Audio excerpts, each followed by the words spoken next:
Assalamualaikum warahmatullahi wabarakatuh.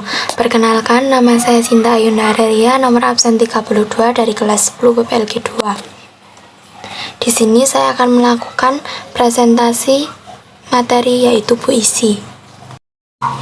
Pengertian, puisi adalah karya sastra yang berisi tanggapan serta pendapat penyair mengenai berbagai hal. Pemikiran penyair ini kemudian dituangkan dengan menggunakan bahasa-bahasa apik serta memiliki struktur batin dan fisik khas penyair. Jenis puisi dibagi menjadi dua, yaitu puisi lama dan puisi modern. Jenis-jenis puisi lama berupa pantun, syair, talibun, mantra, dan gurindam. Sedangkan puisi modern biasa disebut puisi bebas karena tidak terikat oleh rima, jumlah baris, dan lain sebagainya. Ciri-ciri yang pertama yaitu adalah ciri-ciri puisi secara umum. 1. Penggunaan diksi. Umumnya memiliki unsur yang indah dan berupa diksi kiasan. 2. Menggunakan diksi lebih memperhatikan rima serta persajakan agar menghasilkan bunyi yang indah. 3. Dalam penulisannya menggunakan bait-bait yang dimana di dalamnya terdiri dari beberapa baris. Yang kedua yaitu ciri-ciri puisi lama. 1. Gaya bahasa yang digunakan cenderung klis atau statis. 2. Umumnya berasal dari sastra lisan yang disampaikan dari individu yang satu ke individu lainnya. 3. Penulis puisi cenderung tidak diketahui atau biasa disebut dengan istilah anonim. Yang ketiga yaitu ciri-ciri puisi modern.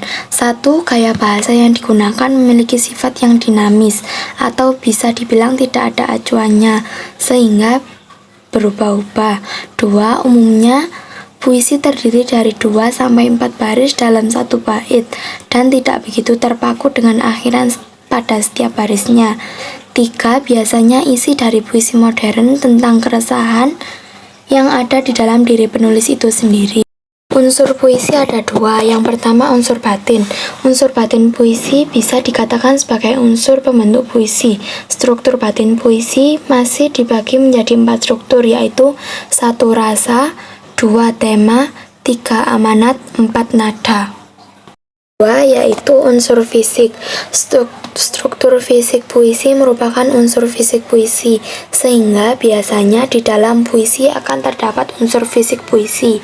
Berbeda dengan struktur batin, struktur fisik puisi ini terdiri dari 6 struktur, yaitu 1. Gaya bahasa, 2. Diksi, 3. Tipografi, 4. Rima, 5. Kata konkret, 6. Imaji.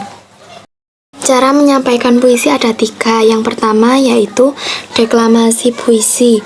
Adalah suatu cara menyampaikan puisi yang menggunakan lisan, tetapi dalam penyampaiannya dilakukan dengan penuh perasaan, penjiwaan, dan penghayatan. Serta ketika membacakannya kamu tidak perlu membawa teks puisi atau bisa dibilang sudah hafal isi puisi tersebut. Cara kedua berupa pertunjukan puisi. Dapat diartikan sebagai pembacaan atau penyampaian puisi yang dilakukan pada suatu acara. Yang ketiga, membacakan puisi merupakan penyampaian puisi yang dilakukan melalui lisan, dan biasanya ketika membacakannya, teks puisi akan dibawa ke atas pentas. Selanjutnya yaitu cara menulis puisi. Tahap pertama yaitu membuat kerangka puisi, dimulai dari jenis puisi yang ingin ditulis, kemudian perhatikan unsur puisi. Tahap kedua yaitu menentukan judul. Penentuan judul di awal dapat mempermudah pembaca untuk membatasi ungkapan atau emosi yang ingin disampaikan melalui puisi. Tahap ketiga yaitu proses kreatif, yang dapat pembaca peroleh melalui membaca referensi serta puisi atau berimajinasi. Berikut adalah contoh puisi jenis syair. Syair adalah puisi lama yang biasanya berisi nasihat atau cerita. Syair bersajak a sehingga berisi 4 baris dalam satu bait. Salah satu contohnya adalah sebagai berikut. Selanjutnya yaitu adalah contoh puisi romansa. Romansa merupakan puisi modern yang berisikan mengenai kisah cinta atau perasaan penyair tentang cinta. Salah satu contoh puisi romansa adalah sebagai berikut. Sekian presentasi materi puisi dari saya. Terima kasih dan wassalamualaikum warahmatullahi wabarakatuh.